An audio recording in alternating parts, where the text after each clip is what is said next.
All right, let's go to our first alert weather, and Darren's going to fill us in on some rain ahead. Yeah, over the next 12 hours, Santa Rosa could get as much rain as it would typically get on average in the entire month of June. Now, in the entire month of June, we don't get a lot of rain here, so this is not saying a lot. But it does say a lot about the next 12 hours, in that even though this is not a significant pouring rain, it's still interesting and worth taking a look at, because the North Bay is going to get a bit wet. First Alert Doppler shows you the showers now, just coming into that far northwest corner of Sonoma County. Let's put it in the FUTURECAST. Sees those showers, but sees better bands out here. 8, 9 o'clock tonight. That's when that stuff moves onshore. So think of this really as this evening and overnight. And it's not going to be steady, continuous rain. It's going to be on again, off again, spotty showers here or there, hit and miss.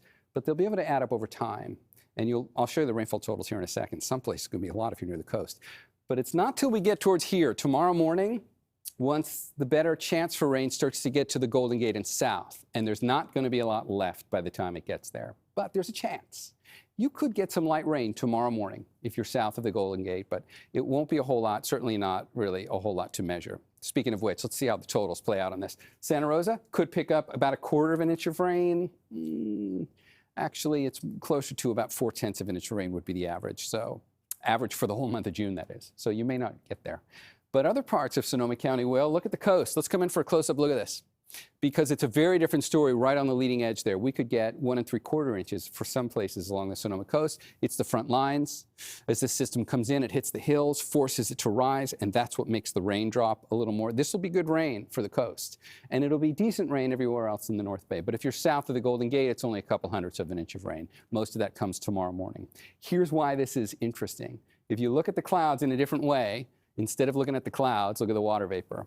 That narrow ribbon of higher concentration of water vapor, this technically is a weak atmospheric river coming our way. If you took all that moisture, brought it down to the ground, you'd have about 1.5 inches of water on the ground. Of course, that's not going to happen, but it's a good way of measuring what the fuel is like in this. That's about 150% to 200% of what would be average off the coast of California this time of year from a system.